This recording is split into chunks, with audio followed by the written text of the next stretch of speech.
Shalom warga kerajaan.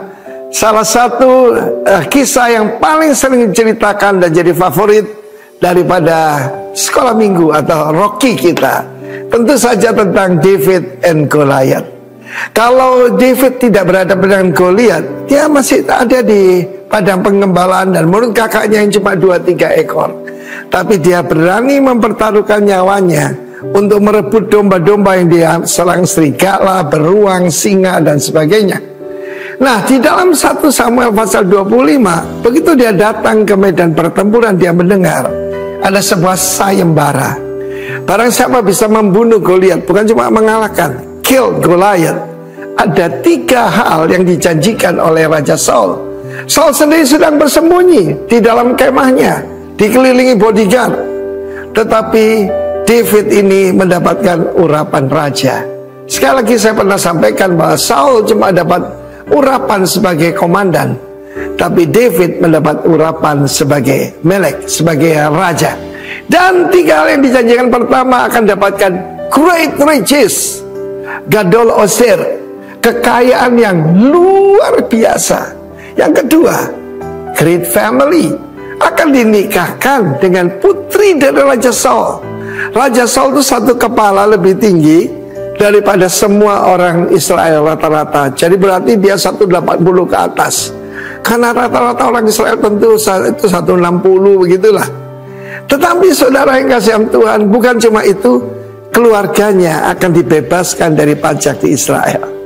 Tuhan tidak pernah punya rencana monarki buat Israel, tapi rakyat yang menuntut. Dan kita tahu bagaimana Saul itu sebetulnya pilihan rakyat, saudara, ya, demokrasi zaman dulu.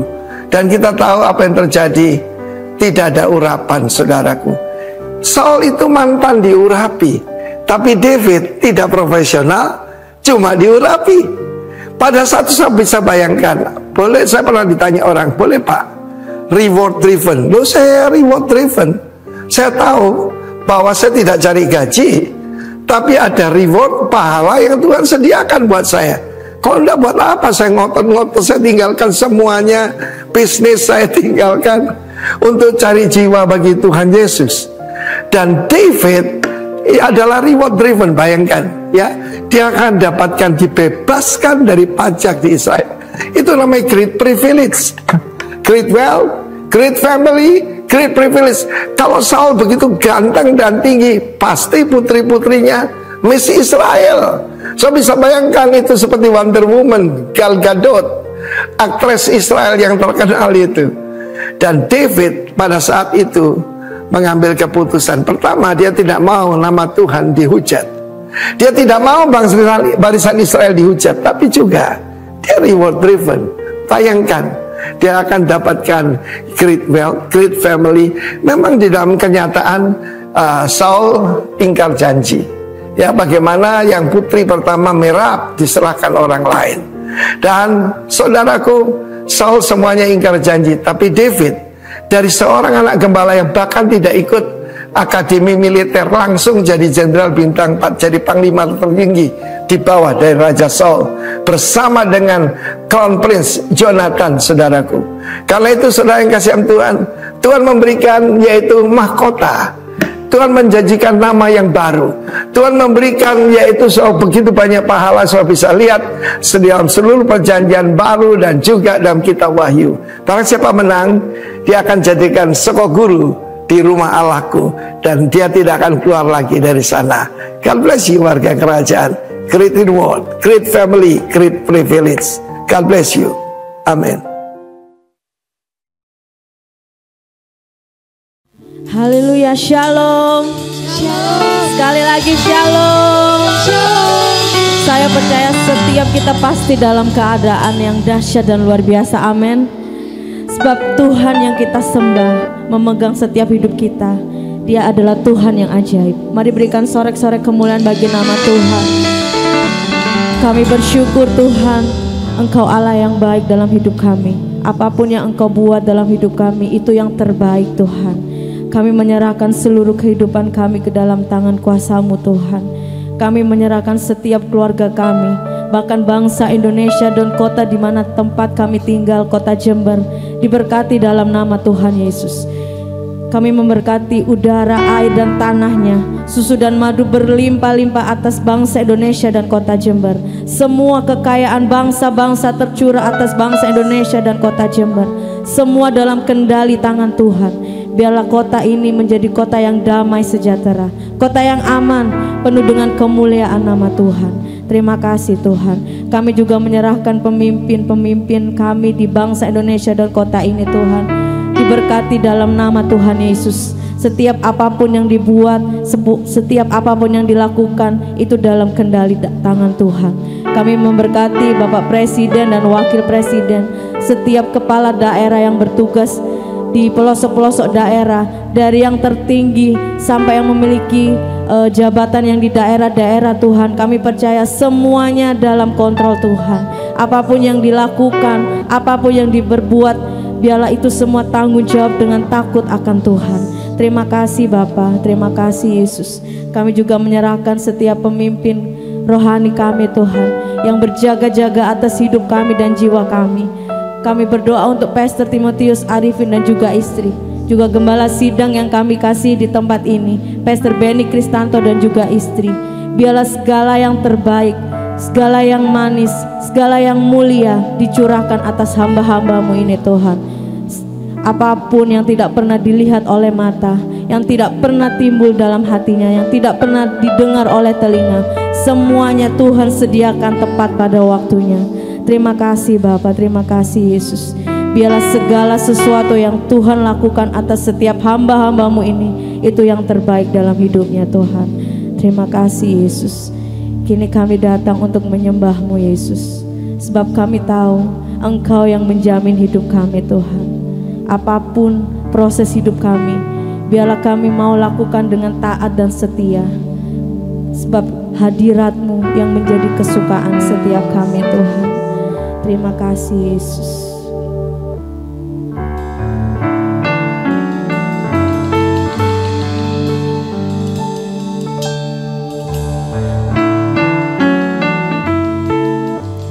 Nui hatiku dengan hadir-Mu, ku rindu memandang wajah-Mu oh Tuhan, di dalam kekudusan-Mu. Bawaku dekat dalam hati-Mu,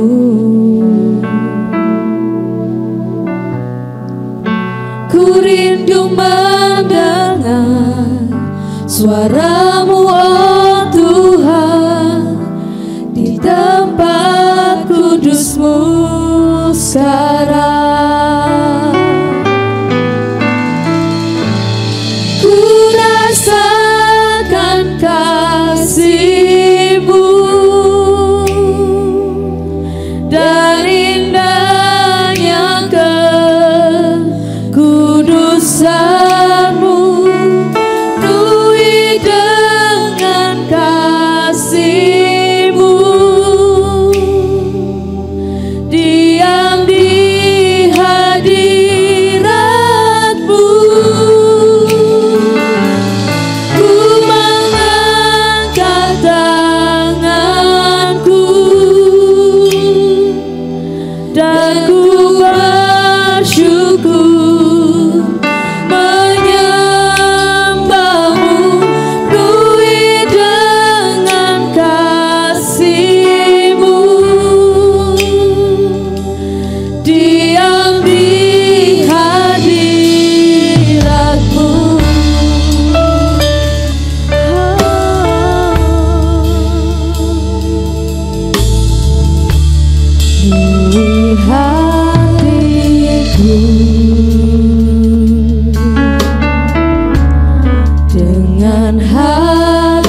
kekudusan-Mu bawaku dekat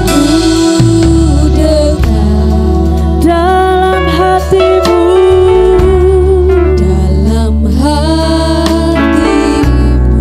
Kami rindu Tuhan, ku rindu mendengar suara-Mu oh Tuhan di tempat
kami sembah Engkau Tuhan, sebab hanya Engkau Allah yang layak kami tinggikan dan kami sembah.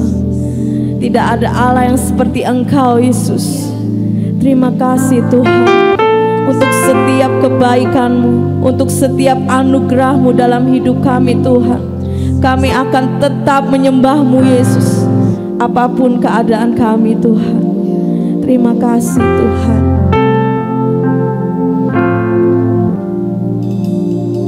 Ku membawa hatiku, hanya Engkau di hidupku, Yesus, Kau terindah selamanya.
Hanya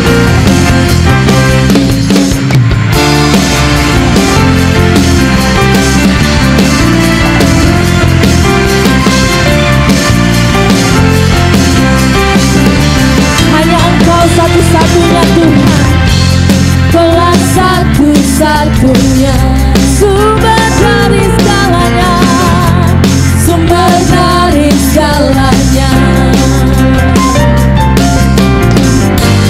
Kau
kebenaran firman Tuhan, kita akan mendengarkan bacaan ayat firman Tuhan dari anak-anak Rocky. Ya, kita sambut anak Ruben dan anak Joy.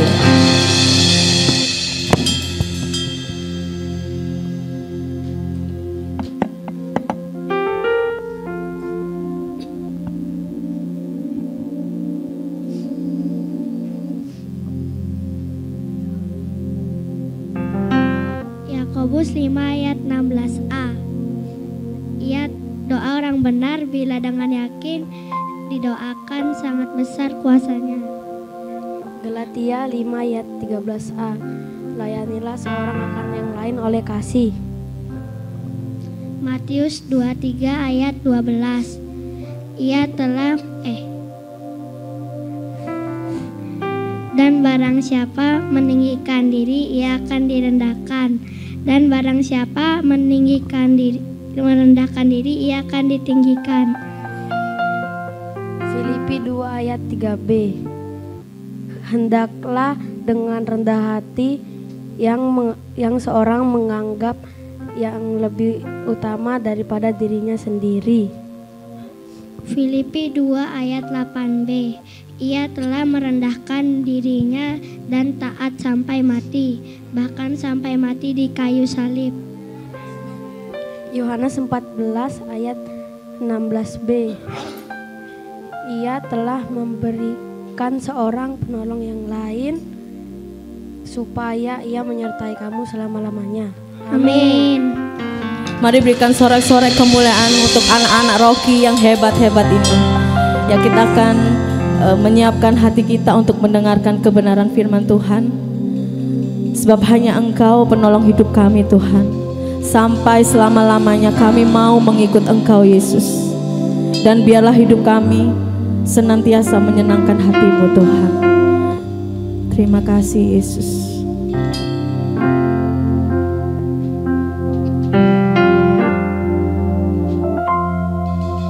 Semua karena anugerah-Mu hari ini ada, bukan karena kuatku, namun karena Roh-Mu. Ku bawa hatiku, penyembahanku, ku semakin berkurang, Yesus semakin bertambah. Mengikut Yesus, itulah kesukaan hatiku. Ku lepas semua aku untuk mengenal kehendaknya di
Berbicaralah pada pagi hari ini Bapa, kami mau mendengar. Urapi firman-Mu, urapi hamba-Mu, urapi setiap kami yang mendengar firman-Mu dan yang melakukannya. Di dalam nama Yesus Kristus Tuhan kami berdoa. Haleluya. Amin. Silakan duduk Bapak Ibu, saudara sekalian dikasih Tuhan. Shalom. Puji Tuhan, saya percaya setiap kita senantiasa ada dalam pemeliharaan Tuhan. Amin. Puji Tuhan. Nah, pagi hari ini saya akan berbicara dan sampaikan firman Tuhan yang saya beri judul adalah apa arti hidup ini? Pernahkah saudara merenungkan apa arti hidup ini? Saudara yang dikasih Tuhan, beberapa tahun yang lalu mungkin kita pernah dilahirkan di dunia ini, kemudian kita dibesarkan, kemudian kita disekolahkan, kita berhasil, kita punya pekerjaan, kita sukses, kita punya kekayaan, kemudian usia terus bertambah. Dan kemudian mungkin ada yang pakai kursi roda, ada yang pakai tongkat, dan kemudian game over. Apa yang saudara bawa? Apa yang saudara pertahankan? Pernahkah saudara merenung segala sesuatu yang Anda dapatkan dari kesuksesan Anda bawa kemana? Anda pakai untuk apa? Oh, mungkin ada orang berkata, oh kan kita kan bisa tinggal buat anak cucu kita. Saya mau kasih tahu, ada satu cerita orang yang sukses di media sosial, ada sudah tidak asing lagi, punya 4 anak laki-laki. Ya, kemudian istri meninggal, tinggal seorang tua. Orang tua ini seorang bapak. Nah, kemudian 4 orang anak ini sukses, berhasil. Namun kemudian anak ini orang tua ini ditaruh di panti jompo. Kemudian salah satu dari anaknya berkata, "Ayo kita jalan-jalan Pak ke keluar kota." Saudara tahu apa yang terjadi? Ditinggal di stasiun kereta api. Kemudian beberapa jam orang tua yang agak pikun ini nunggu, kok enggak dijemput-jemput sampai ditanya, "Mau kemana Om?" Saya katanya mau dibawa jalan-jalan. Singkat cerita, akhirnya orang tua ini ditaruh di panti jompo dan kemudian ditinggal dalam keadaan setengah pikun seperti itu. Nah, jadi saudara dikasih oleh Tuhan, kadang ada, jujur ada anak memang yang berbakti, tapi ada anak yang lupa diri. Nah, seorang ibu janda pernah bercerita begini. Bagaimana dia punya anak laki-laki 3, ya dia sekolahkan 3 orang anak laki-laki ini berhasil di sekolahnya, tidak tanggung-tanggung Amerika, biaya tidak murah, ya dia dikatakan dari muda bersama suami mencari uang, mengumpulkan uang dan menyekolahkan anak ke Amerika. Dan kemudian suaminya kemudian meninggal. Tahu apa yang terjadi pada waktu ibu ini mengalami cancer? Salah satu anak yang berkata, "Kenapa tidak cari sinse aja, cari yang murah?" Coba saudaraku dikasih, cari yang murah aja. Padahal orang tuanya habis-habisan berjuang untuk anaknya. Saya percaya setiap kita sebagai orang tua pasti pengen menyekolahkan anak di sekolah yang terbaik, ya kan, pendidikan yang terbaik. Tapi masalahnya adalah kadang-kadang anak yang tidak tahu balas budi, tidak perhatikan orang tuanya. Nah, kita didik anak baik, tapi pihak yang ketiga, yang keempat itu yang kurang baik kadang-kadang. Karena didikan yang kurang pas. Itu sebenarnya saya merenung, apa sih arti hidup ini? Kita diberkati, bukan diberkati, arti kita kaya raya dan sukses. Akhirnya hanya yang kita dapatkan 1 kali 2 meter. Kita katakan, aku kerja untuk anak cucu. Oke, tapi kemudian apakah anak cucu ingat kita? Yang banting tulang, mati-matian. Nah, itu sebabnya saudara yang dikasih oleh Tuhan Yesus Kristus, apa arti hidup ini? Kemudian saya mengajak untuk kita melihat di sana dalam 1 Petrus pasal yang pertama ayatnya ke-24 dan 25 yang berbunyi begini, sebab semua yang hidup adalah seperti rumput dan segala kemuliaannya seperti bunga rumput. Rumput menjadi kering dan bunga gugur. Ayat 25, tetapi firman Tuhan tetap untuk selama-lamanya. Inilah firman yang disampaikan Injil kepada kamu. Apa sih segala kemuliaan itu? Saudaraku, kemuliaan itu nama yang baik, kekayaan, harta yang banyak itu. Tapi pada waktu dikatakan rumput menjadi kering, maka bunga pun gugur. Apa rumput jadi kering pada waktu sudah tua, tidak bisa apa-apa lagi, segala kemuliaan bahkan sampai pada waktu mati semuanya akan ditinggalkan. Untuk siapa? Nah, untuk sekali lagi saya katakan, oh itu untuk anak cucu. Ya kalau anak cucunya baik, saudaraku. Saya sedih satu kali saya membaca satu cerita, ada seorang oma janda, dia punya cucu. Nah kemudian dia punya rumah atas nama si oma, saudaraku. Satu kali si cucu berkata begini, oma kan sudah tua, kalau ada apa-apa kan repot, balik nama aja pakai namanya dia. Si oma berpikir, iyalah apa salahnya dengan cucunya yang disayangi. Baliklah nama cucunya. Saudara tahu apa yang terjadi? Beberapa waktu kemudian si cucu punya pacar. Pacarnya dibawa ke rumah, omanya ditendang keluar. Mengerikan saudaraku. Oma yang tua, sudah tua tapi sampai ditendang keluar. Padahal dia punya rumah loh saudaraku. Itu sebabnya saya pernah sampaikan firman Tuhan, tapi nanti kalau diundang lagi saudaraku. Iya. Artinya begini, bagaimana supaya berbahagia di hari tua? Itu penting sekali. Iya. Jadi jangan habis-habisan untuk anak dan cucu. Kadang-kadang kita perlu untuk kita simpan sendiri. Untuk apa? Beli obat dan vitamin. Jangan berharap untuk anak cucu. Dengan anak cucu. Ya, karena anak dia punya keluarga sendiri. Cucu dia punya keluarga sendiri. Kita yang tertinggal cuma suami istri. Saudaraku, makanya kalau masih komplit, suami istri masih komplit, sayang-sayangan. Karena nanti mereka masing-masing punya keluarga. Loh, kalau dari muda suami istri nggak akur, bayangkan kalau sudah tua. Anak sudah tidak ada, menantu sudah tinggalkan, tinggal suami istri bertengkar dari muda. Coba bayangkan, mulai sekarang akur, mesra-mesraan. Setuju katakan amin? Nah, itu dia. Jadi saudara yang kasih mulai sekarang, ayo tabung uang ya, orang-orang tua seperti kita tabung uang, simpan. Bukan apa saudaraku, paling tidak untuk beli obat, untuk beli vitamin. Jadi kita tidak berharap dengan anak, mantu ataupun cucu.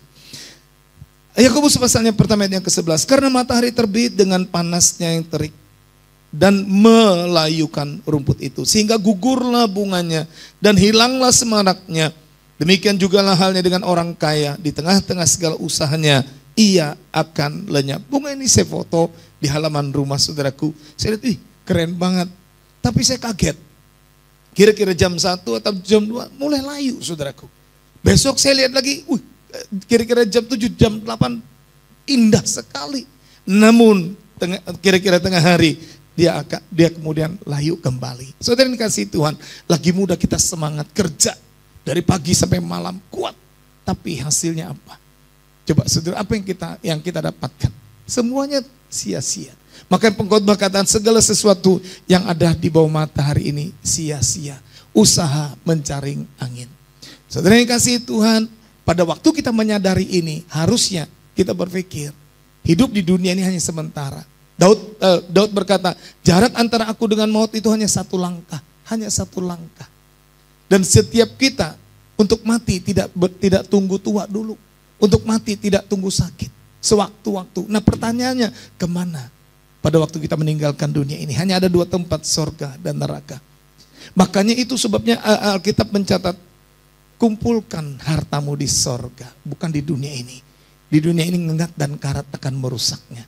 Pada waktu kita tahu tujuan hidup kita, saudaraku, kita aman, kita bukan santai, kita aman dan kita selalu bersyukur dalam setiap keadaan. Itu sebabnya saudara yang kasih Tuhan, apa yang harus kita lakukan? Kita lakukan menyadari hidup ini hanya sia-sia, hanya sementara. Karena itu saudaraku, kita hidup di dunia ini bukan untuk selamanya loh. Tempat kita tinggal di dunia ini, Billy Graham berkata, ini hanya perjalanan. Dunia ini hanyalah perjalanan. Rumah kita adalah di sorga. Kalau saya bawa rombongan ke Israel, karena saya bawa rombongan ke Israel memang udah beberapa kali, nanti kalau Tuhan kehendaki di bulan Oktober juga bawa rombongan ke Israel. Pada waktu saya bawa rombongan ke Israel, saya tiba di Mesir, Israel dan sebagainya, saya tidak pernah berpikir saya mau buka usaha di Mesir atau Israel. Saya tahunya bahwa saya mau menikmati. Nah, di dalam perjalanan kurang lebih 12 hari saya dijamin, saya tidak kekurangan, saya tidak kelaparan, semuanya dijamin. Transportasi dan sebagainya. Namun saya tahu tempat tinggal saya bukan di Mesir, bukan di Israel. Tempat tinggal saya adalah Banjarmasin, Kalimantan Selatan. Jadi di dalam perjalanan itu saya hanya menikmati, saudara yang dikasihi Tuhan, saya hanya menikmati. Nah dunia ini kan seperti itu, bahkan Alkitab mencatat jelas. Dunia ini tempat pembuangan. Saudara dan saya berada di pembuangan di saudaraku. Pada waktu iblis berontak kepada Allah, di kemana dibuangnya? Di bumi loh. Ini tempat pembuangan. Apa yang saudara pertahankan di dunia ini? Apa yang saudara pertahankan? Segala sesuatu yang kita akan tinggalkan, saudaraku. Nah, oleh sebab itu, apa yang harus kita lakukan? Sebenarnya yang pertama, pelajaran yang kita dapatkan dari semuanya adalah kita tidak bisa jauh. Kita tidak bisa hidup jauh dari Tuhan. Harus semakin dekat dengan Tuhan, apalagi hari-hari ini, saudaraku. Ya, ramalan cuaca sudah tidak bisa diprediksi lagi. Seorang hamba Tuhan kalau tidak salah tahun 75 dia dapatkan nubuatan.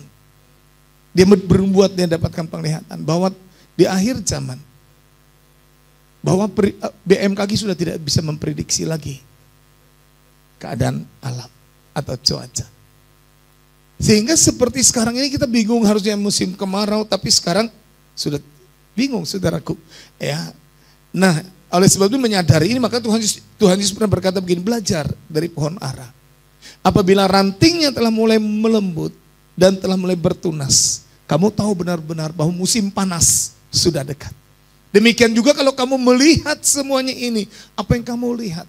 Ini hari-hari ini yang terjadi tidak seperti tahun-tahun sebelumnya. Kalau kamu lihat semuanya ini, ketahuilah bahwa waktunya sudah dekat. Sudah di ambang pintu. Nah, kita sebagai orang percaya, kita harus berhati-hati. Sekarang ini harus berhati-hati, perlu waspada, saudaraku. Ya, perlu waspada supaya kita jangan lengah. Justru hari-hari ini kita semakin dekat dengan Tuhan. Di dalam Yeremia 17 ayat 5 sampai dengan 7 berbunyi begini. Beginilah firman Tuhan, terkutuklah orang yang mengandalkan manusia, yang mengandalkan kekuatannya sendiri, dan yang hatinya menjauh daripada Tuhan. Ia akan seperti semak bulus di padang belantara. Ia tidak akan mengalami datangnya keadaan baik. Ia akan tinggal di tanah angus, di padang gurun, di negeri padang asin yang tidak berpenduduk. Diberkatilah orang yang mengandalkan Tuhan, yang menaruh harapannya pada Tuhan. Saudara yang dikasihi oleh Tuhan, kalau saudara pernah ke Mesir, mau ke Saint Catherine, biasanya di sana saudara kan lihat di padang gurun itu ada tanaman yang seperti ini. Ini yang disebut semak bulus. Tidak bisa menghasilkan makan, kering, tidak bisa, burung-burung tidak bisa berteduh di sana, saudaraku, tidak menghasilkan apa-apa. Ya seperti ini.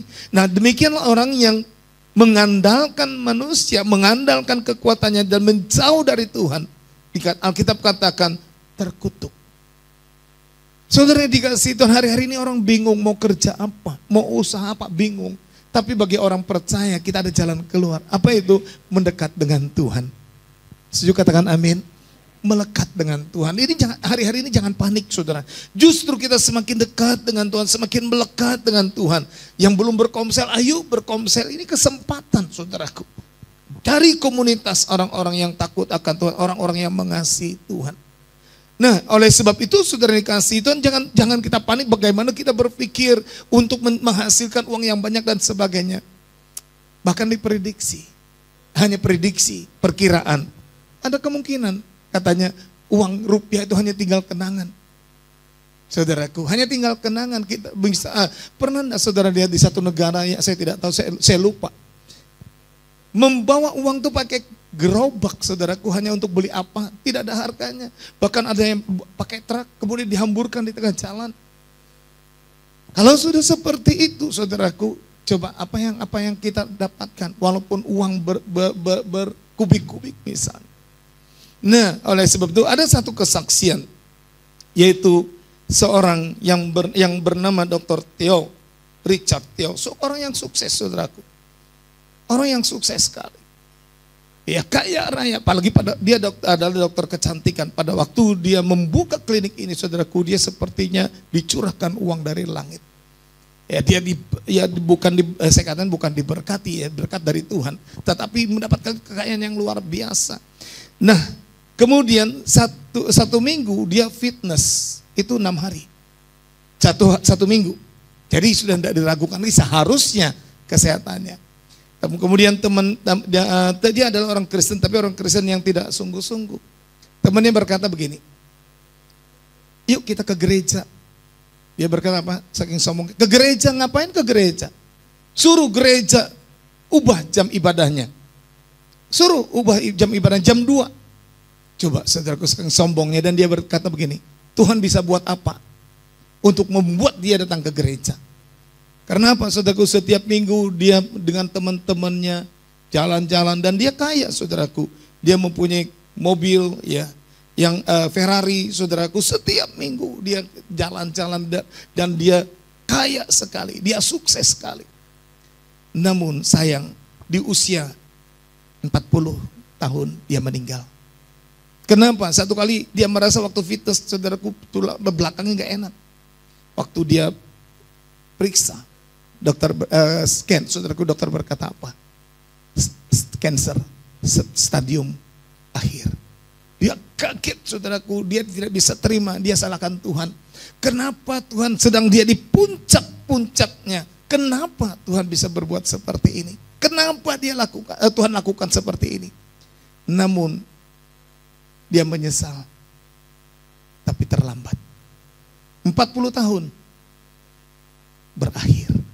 Kekayaannya luar biasa. Untuk siapa? Kita dengarkan kesaksiannya saudara. Bisa ditayangkan video klip yang pertama. Ya.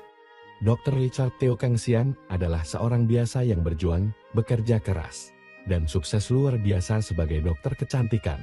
Memiliki kekayaan yang luar biasa. Di usia 40 tahun, single, tenar, ganteng, dan rajin fitness 6 kali seminggu tiap hari. Saat diajak beribadah, begini jawabnya, saya sangat sibuk di pagi hari. Suruh gereja itu undurkan kebaktiannya, jadi jam 2, baru saya datang. Dia sangat arogan, karena dia merasa memiliki segalanya. Coba saja, apa yang Tuhan bisa lakukan untuk membuat aku pergi ke gereja, katanya. Maret tahun 2012, saat fitness dia merasa punggungnya tidak nyaman. Setelah diperiksa ternyata dia terkena kanker stadium 4. Dia kaget dan tidak percaya. Dia menyalahkan Tuhan. Mengapa di saat dia sedang di atas, Tuhan memberinya cobaan yang berat. Akhirnya dia sadar, hanya itulah satu-satunya cara Tuhan untuk membuat dia sadar. Tanggal 16 Oktober tahun 2012, Dr. Richard Theo Kang Sian meninggal dunia di usia 40 tahun. Sebelum meninggal, dia sempat merekam kesaksiannya bahwa hidup tanpa Tuhan itu kosong. Hidup tanpa Tuhan itu sia-sia. Andai saya diberi kesempatan hidup sekali lagi, saya akan hidup dengan cara yang berbeda. Sahabatku, di sisa perjalanan ini, belajarlah untuk mendekat lagi pada Tuhan.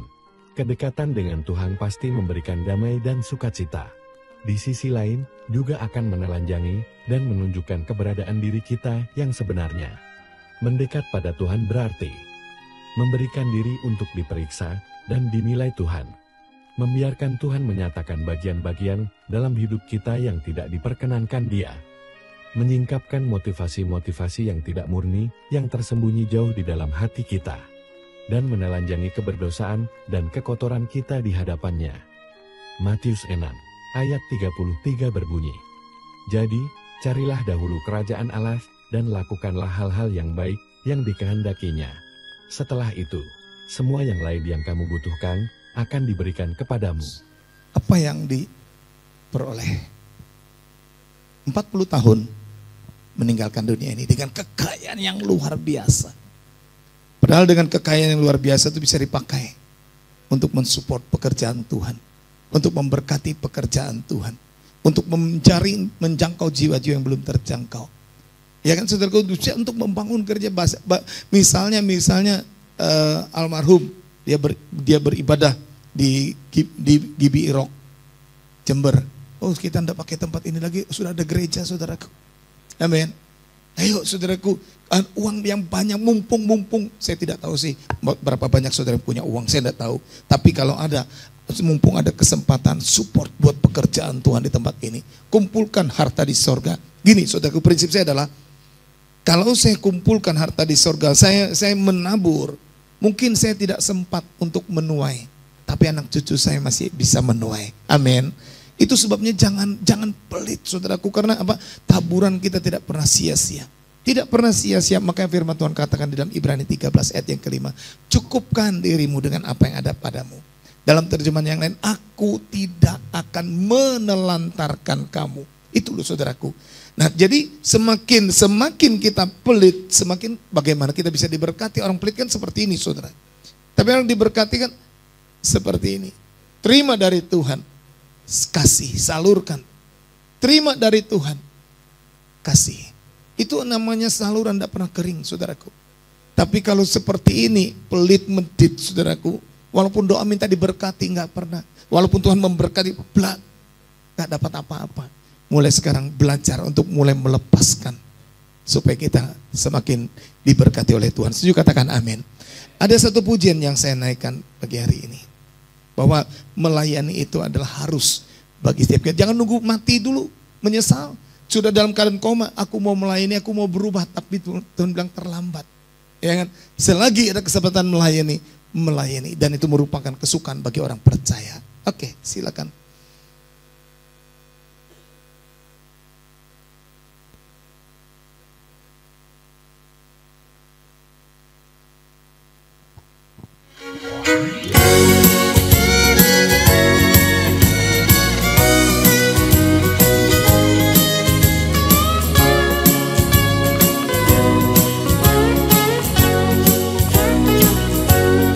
Bila ku renungkan kasih Tuhan yang telah menyelamatkan diriku, walau salib berat ditanggungnya, apa balasanku padanya? Seperti Yesus mengasihi daku, ku mau mengasihinya selalu, membawa terang Injil keselamatan sampai Tuhan datang kembali. Oh, bukan pada harta yang fana sukacita itu bertumpuk, tapi sungguh takkan percuma bila melayani Tuhanku.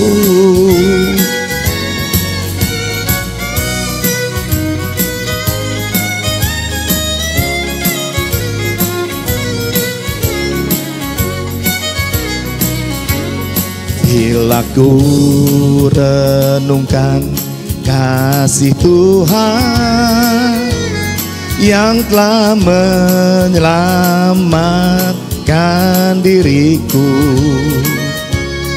walau salib berat ditanggungnya,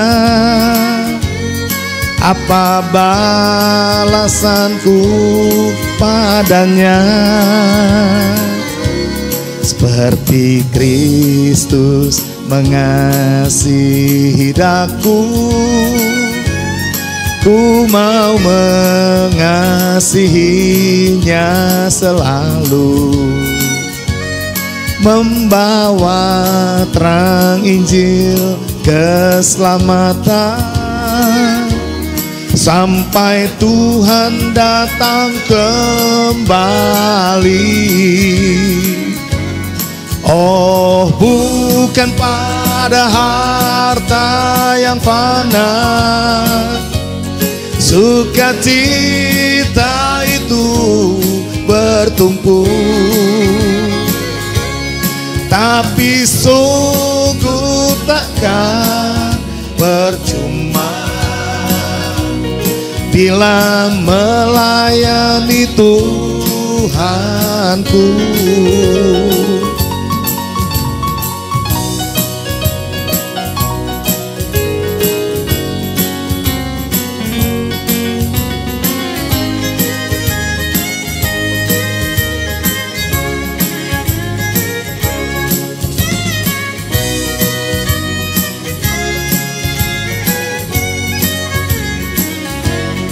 Oh, bukan pada harta yang fana, sukacita itu bertumpuk, tapi sungguh takkan percuma bila melayani Tuhanku. Tapi sungguh takkan percuma bila melayani Tuhanku. Bila melayani Tuhanku.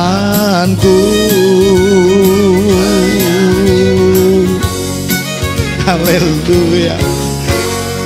Haleluya. Nah, saudara yang dikasihi Tuhan, yang kedua, pelajaran apa yang kita dapatkan dari apa arti daripada hidup ini.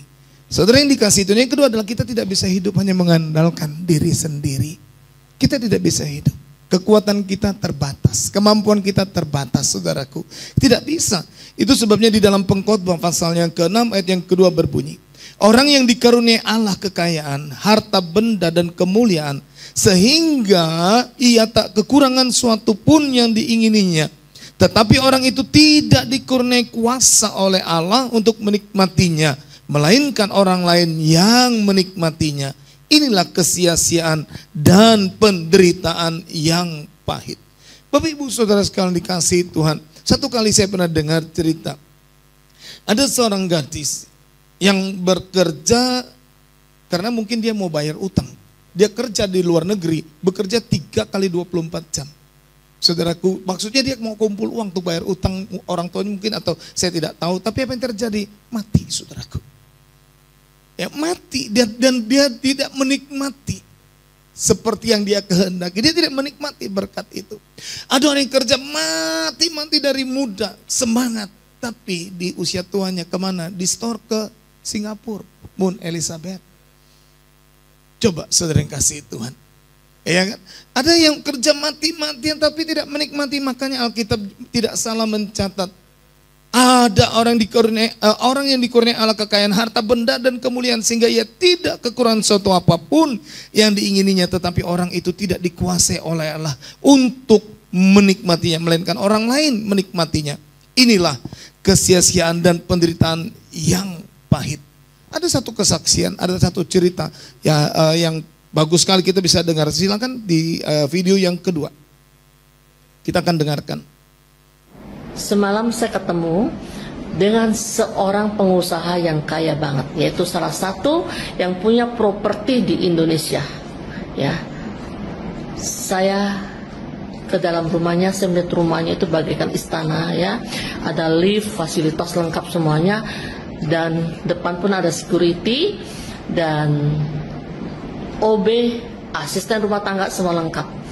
Dia hanya duduk dan saya lihat dia memang ada stroke-nya, karena stroke berapa tahun yang lalu.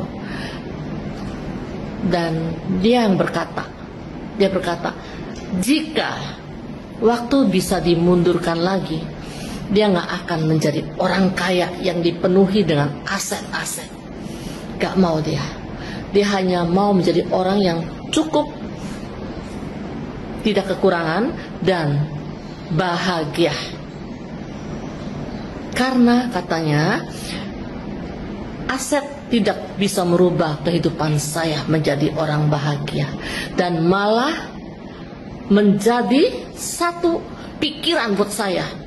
Saya setiap hari bangun harus memikirkan pekerjaan. Sedangkan anak saya 3 semuanya di luar tidak mau pulang. Mereka katanya lebih enak hidup bercukupan dan bahagia di luar negeri. Hidup mereka damai daripada seperti papa katanya yang hidup mewah, dipenuhi dengan aset, tetapi tidak pernah tenang dan tidak pernah bahagia. Selamat pagi dari Ingevang.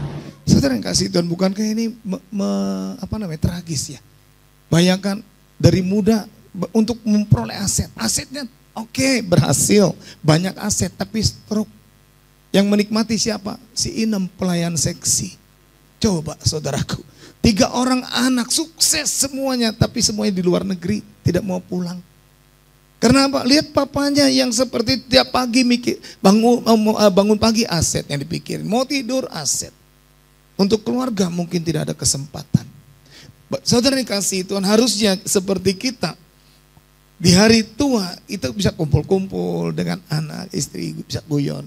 Makanya dikatakan tadi ya, menyesal, tapi biasanya yang menyesal itu saudaraku terlambat. Ya, terlambat. Nah, saudara dengar berita seperti ini, belum ada kata terlambat, masih ada untuk diperbaiki. Masih ada. Pertama, dekatkan diri dengan Tuhan. Yang kedua, keluarga. Yang ini penting, keluarga, mumpung ada kesempatan, karena satu kali kita terpisah, pasti. Jadi selagi ada kesempatan bersama-sama, ini gunakan sebaik-baiknya. Nah, oleh sebab itu harta itu saudaraku ternyata tidak membuat bahagia. Kurang apa, rumah seperti istana, semua punya. Coba saudaraku, almarhum mertua saya pernah berkata begini, kalau bangun rumah jangan yang besar-besar. Nanti kalau sudah tua capek. Anak-anak sudah keluar dengan keluarganya masing-masing. Cuman suami istri. Coba bangun rumah yang besar. Nah, oleh sebab itu saudara yang dikasih oleh Tuhan Yesus Kristus. Yang kedua adalah kita tidak bisa hidup hanya mengandalkan kekuatan sendiri. Perlu Tuhan. Minta tuntunan Tuhan, minta hikmat Tuhan. Tadi saya katakan hidup di dunia ini singkat. Segala sesuatu yang kita punya untuk siapa? Oh, untuk anak cucu. Iya, kalau anak cucu baik. Ya, kalau anak cucu bakti. Ya, anak-anak kita didik oke. Pihak kedua. Pihak ketiga, keempat. Masih ada mantu, masih ada besan. Apa mereka seperti kita? Saya ingat ada cerita. Ini cerita saudaraku, seorang teman pernah berkata begini. Satu kali ada seorang pengusaha yang menyerahkan tempat untuk dipakai untuk ibadah. Saudaraku, dipakai ibadah. Dan kemudian orang tua ini punya anak.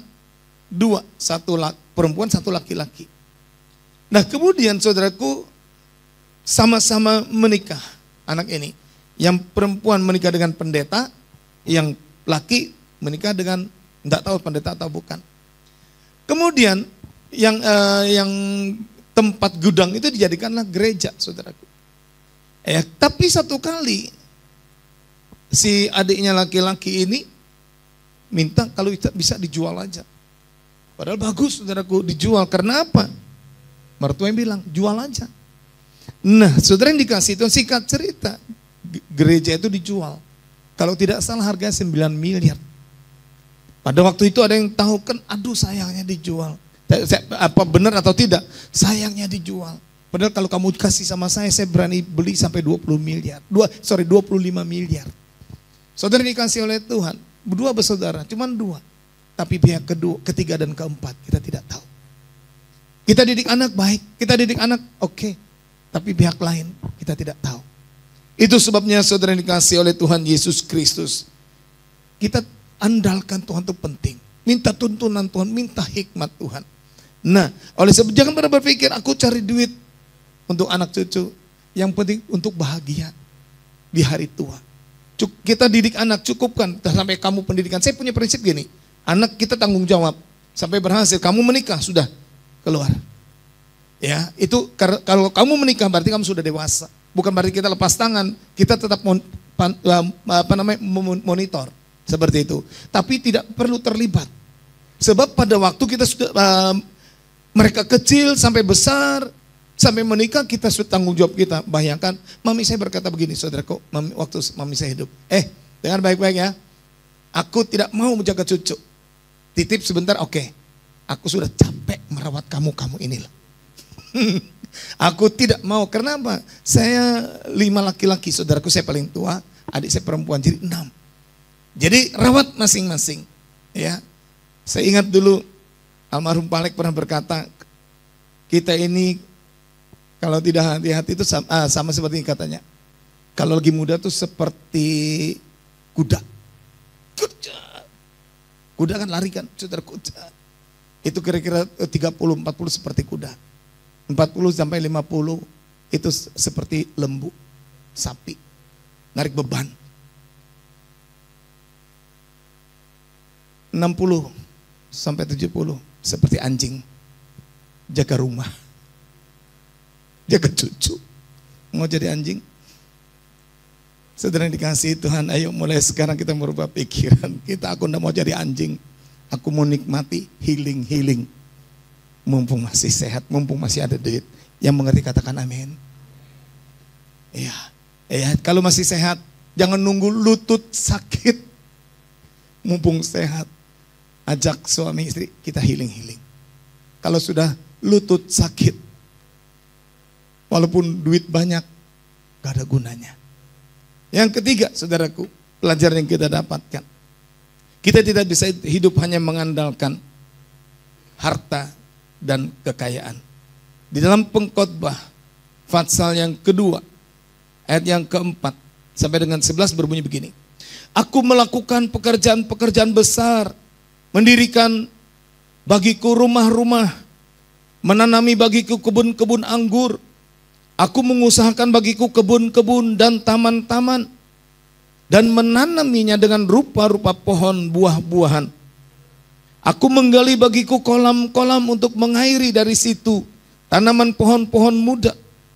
Aku membeli budak-budak laki-laki dan perempuan, dan ada budak-budak yang lahir di rumahku.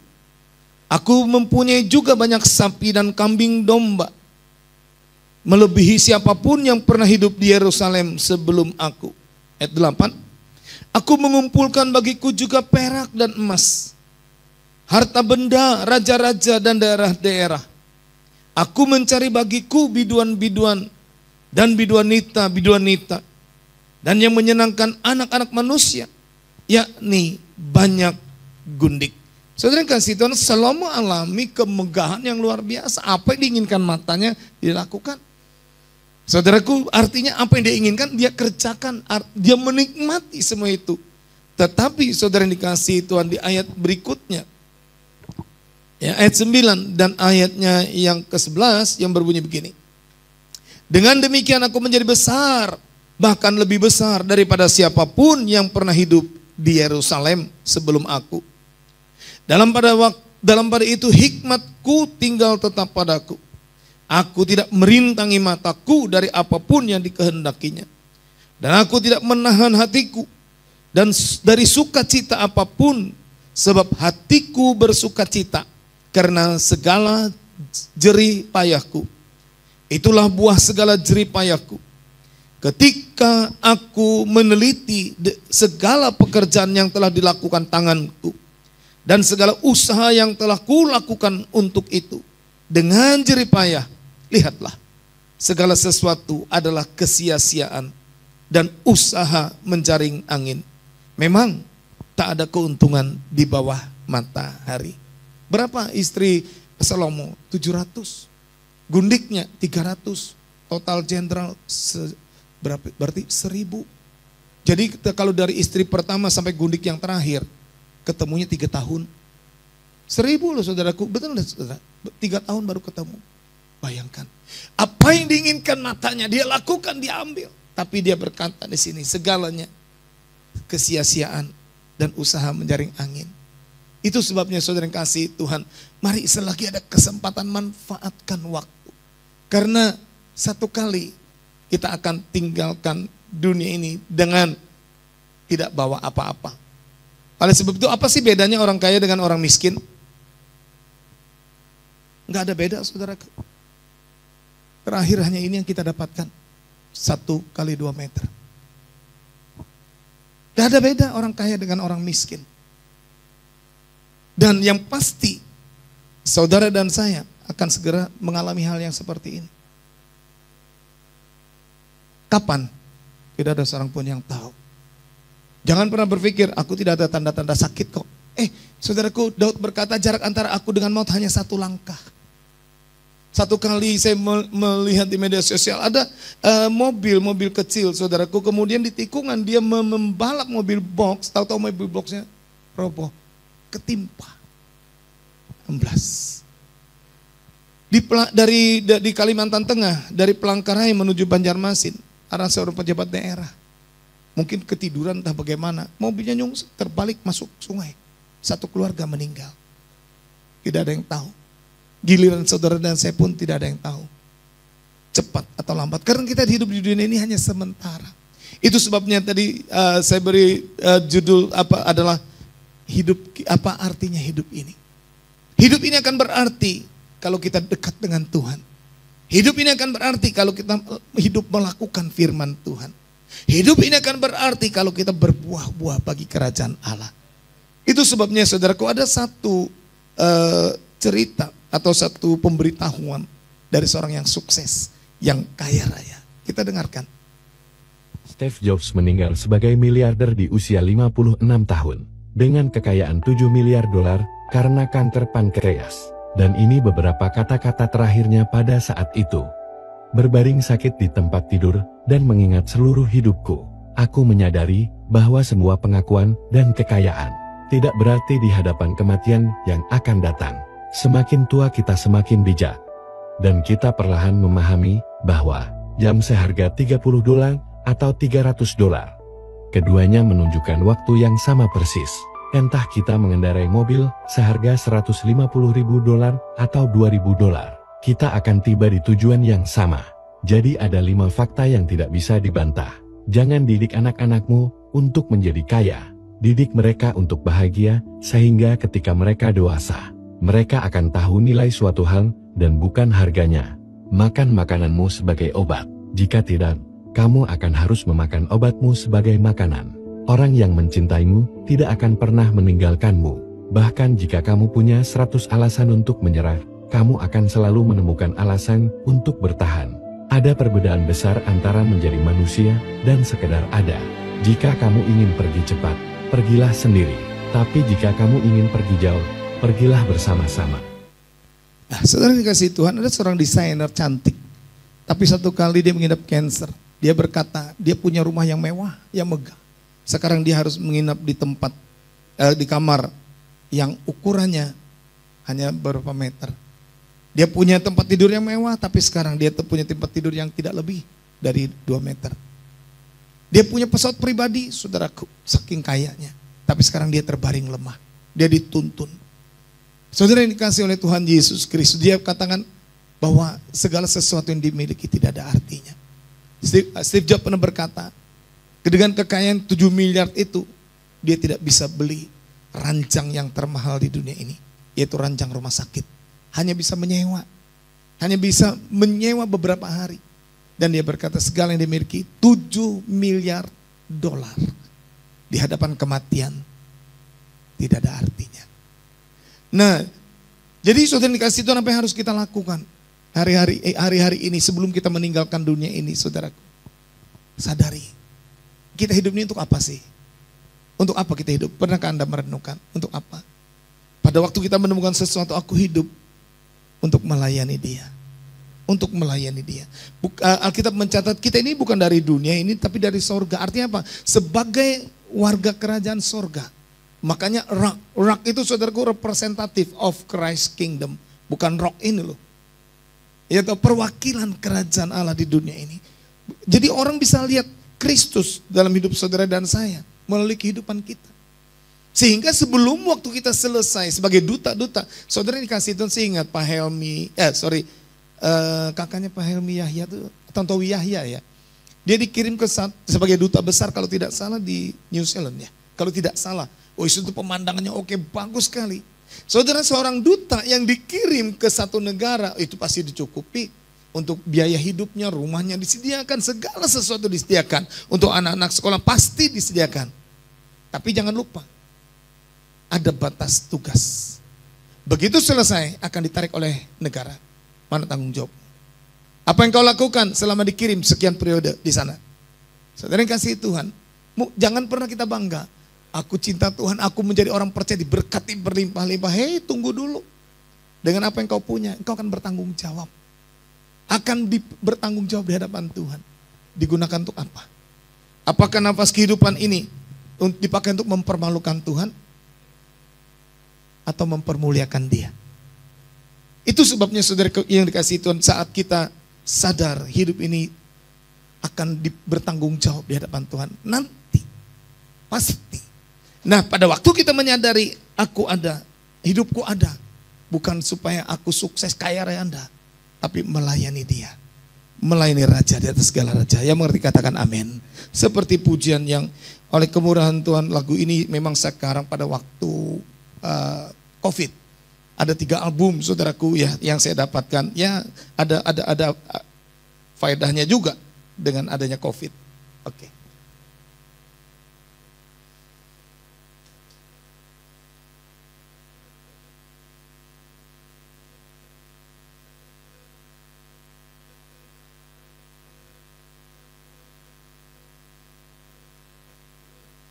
Oke, lagu yang terakhir.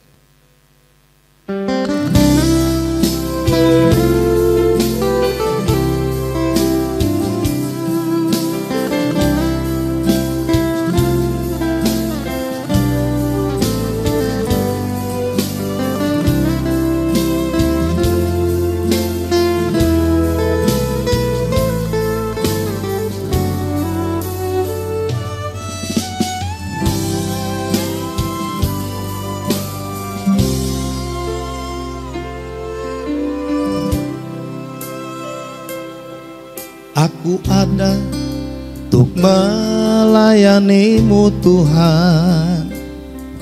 Ku tercipta untuk jadi penyembah-Mu.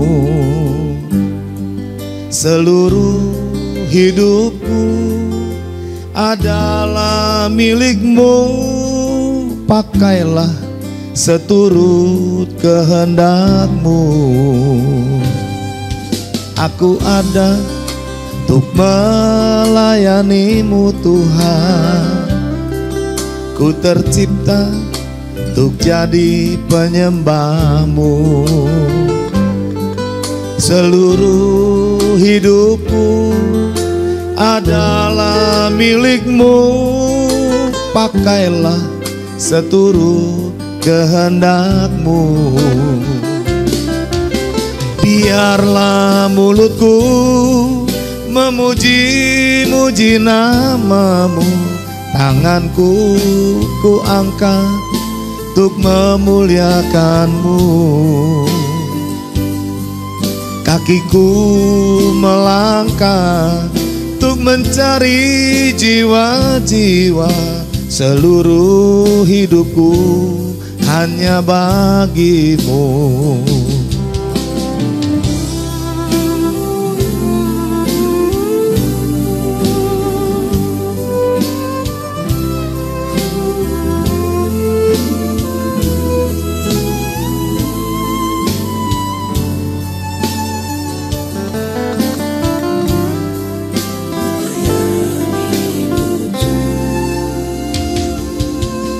Aku ada untuk melayani-Mu Tuhan.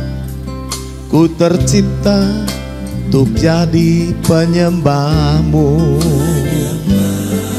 Seluruh hidupku adalah milik-Mu. Pakailah seturut kehendak-Mu. Biarlah mulutku memuji-muji nama-Mu, tanganku ku angkat untuk memuliakan-Mu. Kakiku melangkah untuk mencari jiwa-jiwa. Seluruh hidupku hanya bagi-Mu.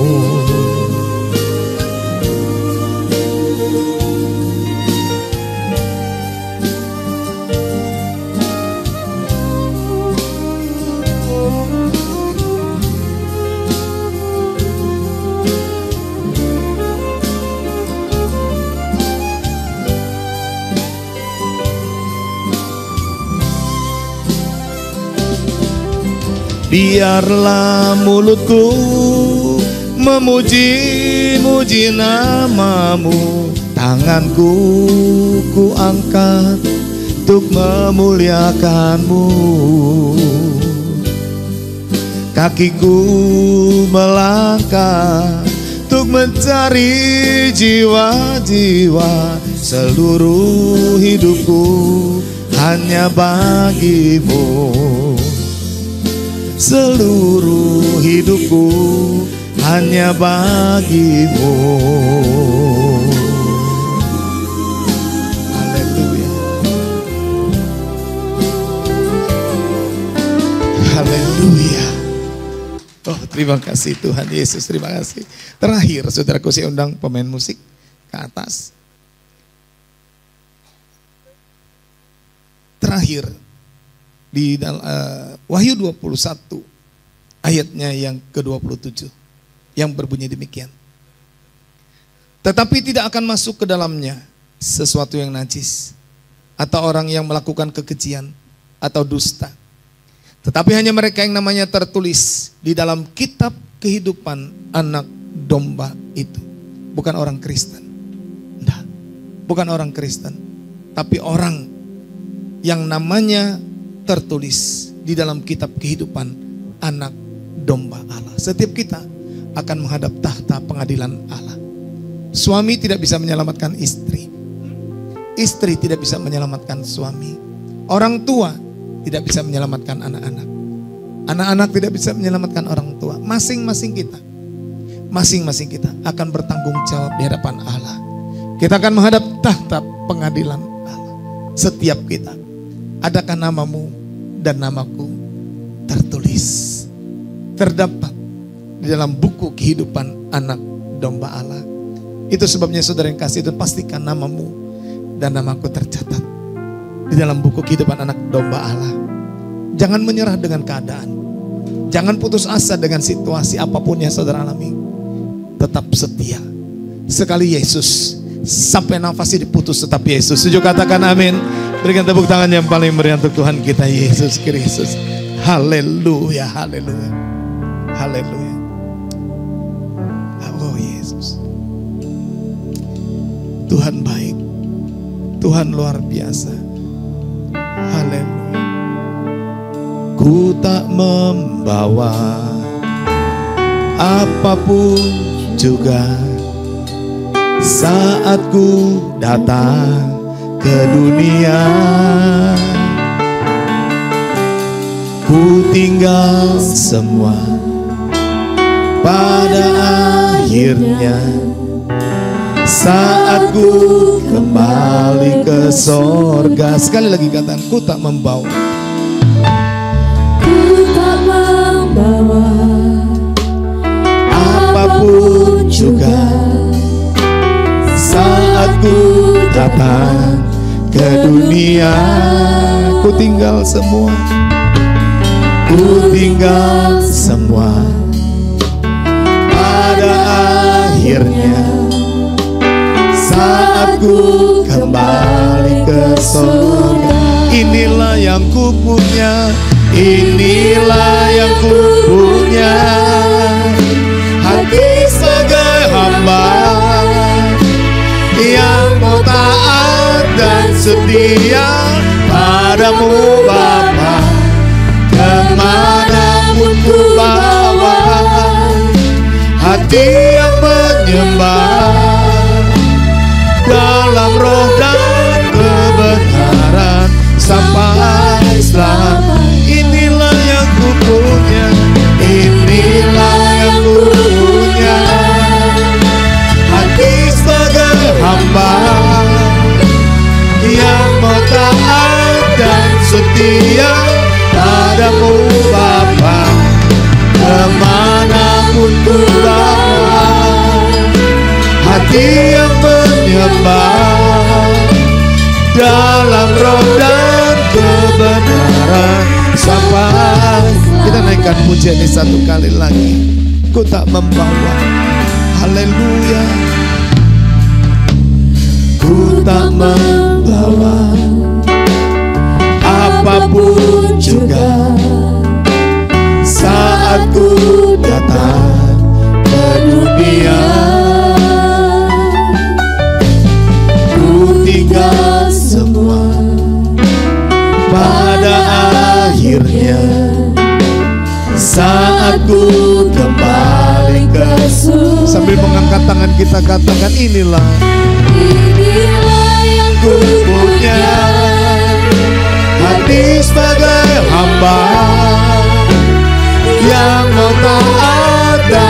setia padamu Bapa, kemanapun ku bawa, hati yang menyembah dalam kebenaran sampai selamanya. Inilah yang ku punya, tapi sebagai hamba yang mau taat dan setia padamu Bapa, Kemanapun ku bawa, hati yang menyembah dalam program kebenaran sampai selamanya. Sementara musik mengalun pujian ini, mari renungkan kebenaran firman Tuhan malam hari ini, ya, pagi hari ini, yang menjadi pengingat akan setiap kehidupan kita.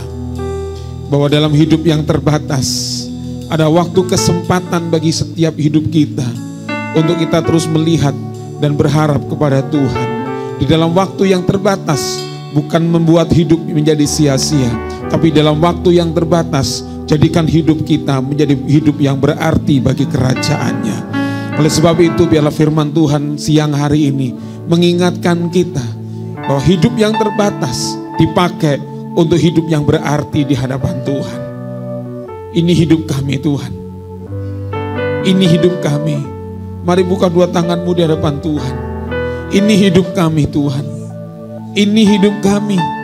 Ini rumah tangga kami, ini keluarga kami Tuhan. Kami buka hidup kami Tuhan.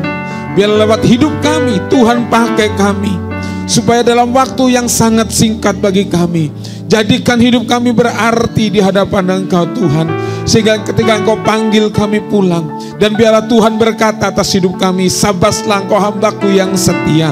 Oleh sebab itu Tuhan, ini hidup kami, pakai keluarga kami, pakai rumah tangga kami, untuk menjadi alat Tuhan, supaya hidup kami menjadi hidup yang berarti, keluarga kami keluarga yang berarti, hidup kami hidup yang berharga di hadapan Tuhan. Terima kasih Tuhan. Oleh sebab itu Tuhan, hamba berdoa buat setiap jemaat Tuhan di tempat ini, pakai kami Tuhan dengan urapan, dengan kuasa yang daripada Tuhan, sehingga lewat hidup kami nama Tuhan semakin dipermuliakan, kerajaan Allah diperluas lagi. Terima kasih Tuhan, meteraikan firman yang sudah kami dengar pagi hari ini Tuhan, meteraikan dengan Roh Kudus-Mu, sehingga kemanapun kami pergi, biarlah firman itu terus berbicara lebih jauh dan dalam atas hidup kami, supaya kami boleh mempergunakan waktu yang singkat untuk menjadi sebuah kehidupan yang sangat berarti di hadapan Tuhan. Terima kasih mengurapi hamba-Mu Bapak Kristianus Freddy yang Tuhan pakai berbicara buat kami pagi hari ini. Kiranya pengurapan yang daripada surga mengurapi hamba-Mu dalam penggembalaan, kekuatan yang daripada Tuhan mengalir atas hamba-Mu bersama dengan istri. Tuhan pakai menjadi gembala, mempertunangkan kepada Kristus Yesus Tuhan. Terima kasih Tuhan, rumah tangga dan keluarga diberkati oleh Tuhan, dan nama Tuhan semakin dipermuliakan. Terima kasih Tuhan, dalam nama Tuhan Yesus, haleluya, amin.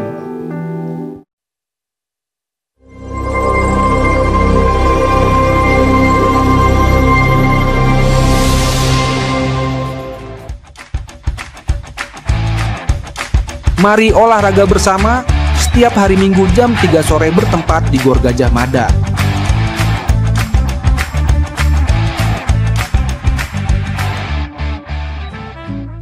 Komunitas Kerajaan atau KK adalah sebuah komunitas yang berkomitmen untuk saling mendukung, saling mendoakan, dan belajar untuk hidup sama seperti Mesias hidup. Kami mengajak bagi Anda yang rindu tertanam di dalam KK, segeralah bergabung dan hubungi Bapak Adi Chandra atau Rock Center Jember. Mari kita bersama-sama berdoa untuk bangsa dan kota kita dalam doa pagi melalui Zoom yang diadakan setiap hari Sabtu pukul 5 pagi. Ibadah anak, Rocky, setiap hari Minggu pukul 8, bertempat di ruang Rocky House Music Room Mojopahit F1 Jember. Mari para orang tua, dukung anak-anak untuk beribadah dan belajar bersama dalam suasana yang penuh kasih dan keceriaan.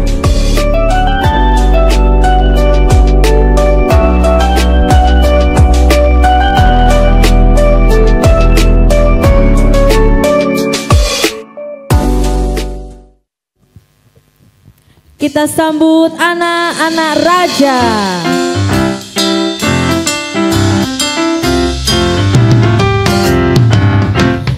Aku anak raja, aku anak raja, aku anak raja, aku anak raja, aku anak raja, aku anak raja.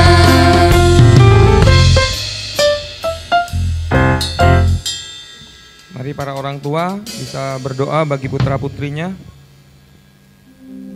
Demikian juga saudara yang beribadah secara online, saudara bisa berdoa bagi putra-putri saudara.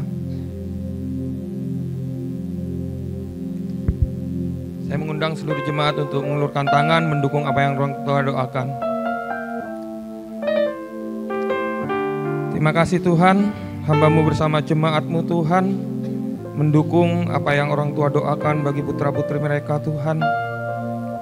Karena kami percaya Tuhan, sebelum dunia dijadikan, Engkau telah memilih setiap anak-anak ini Tuhan, untuk Engkau menjadi Allah bagi kehidupan mereka, dan mereka menjadi anak-anak kepunyaan-Mu Tuhan.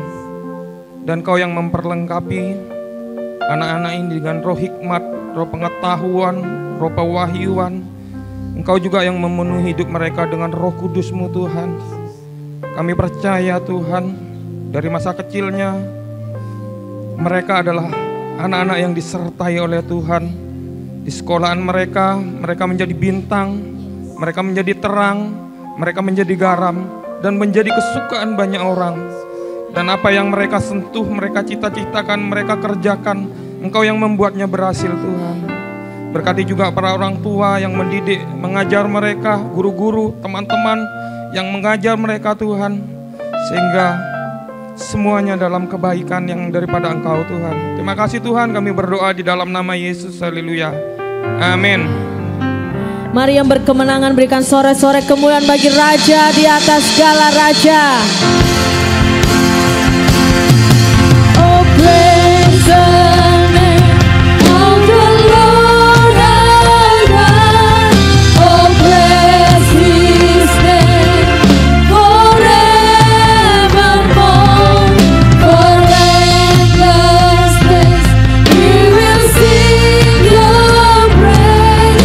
Oh Lord our God. Oh praise the name, hallelujah.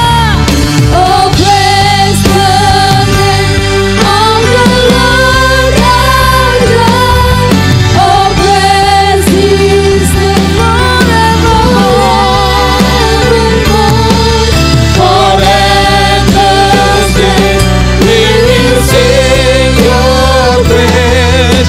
Oh Lord our God. Mari sekali lagi katakan, oh praise the name. Oh praise the name of the Lord our God. Oh praise His name for endless days. For endless days we will sing Your praise. Oh Lord our God. Oh Lord our God. Oh Lord our God. Mari beri sorak-sorai, katakan haleluya. Amin. Ya, sebelum saya berdoa, kami mengucapkan terima kasih buat pelayanan dari Bapak Kristianus Freddy yang melayani kita pagi hari ini. Terima kasih Pak. Dan lewat beliau, saudara, kami belajar banyak tentang penggembalaan, tentang kesetiaan dalam penggembalaan. Saudara ya, sekalipun ada banyak hal yang terjadi, tapi kesetiaan beliau boleh menjadi teladan ya dalam menggembalakan jemaat Tuhan. Terima kasih Pak. Saya percaya bahwa Jember ada di hati Bapak, jadi kalau di WA pasti bersedia. Puji nama Tuhan. Yang setuju katakan amin. Ya, puji nama Tuhan. Mari kita akan berdoa, saudara. Terima kasih Bapak, di akhir ibadah ini sempurnakan Tuhan Kami percaya sakit disembuhkan, lemah dikuatkan. Dan biarlah kekuatan yang daripada Tuhan turun atas setiap hidup kami, sehingga kami pulang dari tempat ini, kami pulang berkemenangan karena Tuhan yang sudah memberikan kekuatan yang baru atas kami. Sebelum kami pulang, kami memberikan persembahan di tempat ini. Kami menabur dengan sukacita buat pekerjaan Tuhan di tempat ini, karena kami tahu Tuhan sudah memberkati hidup kami, karena kami tahu Tuhan pakai hidup kami untuk menjadi saluran berkat bagi pekerjaan Tuhan di tempat ini, sehingga nama Tuhan semakin dipermuliakan, kerajaan Allah semakin diperluas lagi. Terima kasih Bapak yang baik. Mari kekasih-kekasih Tuhan, warga kerajaan Allah, angkat tanganmu di hadapan Tuhan. Pulanglah dan bawalah anugerah Tuhan yang besar turun atasmu. Kekuatan Allah menyertai engkau, sehingga engkau dimampukan melewati setiap situasi demi situasi yang kau hadapi. Engkau tidak pernah tahu apa yang terjadi atas hidupmu, tapi ketika aku memberikan kekuatan yang baru, ketika aku memegang tanganmu untuk terus engkau berdiri tegak kuat di hadapanku, itulah kekuatan yang baru yang aku berikan. Terima kekuatan yang baru ini. Engkau akan terus berdiri di hadapanku dengan kaki yang kokoh, dengan kaki yang kuat. Sebab akulah Tuhan Allah yang menerobos dalam kehidupanmu. Engkau melihat ketidakmungkinan dalam hidupmu, tapi akulah Allah yang membuat segala sesuatu itu mungkin bagi hidupmu. Terima kasih Bapak, terima kasih. Pulanglah dan aku mengurapi dan mengutus engkau untuk menjadi perwakilan kerajaan Allah dimanapun engkau berada, sehingga lewat hidupmu nama Tuhan dipermuliakan dan kerajaan Allah diperluas. Kiranya berkat ini turun dan melimpah atas kehidupanmu, dan kiranya berkat anugerah dari surga saudara terima dengan penuh iman dan yakin dan percaya hanya di dalam nama Tuhan Yesus Kristus. Semua yang percaya diberkati dan berkemenangan berkata amin. Selamat hari Minggu, Tuhan Yesus memberkati.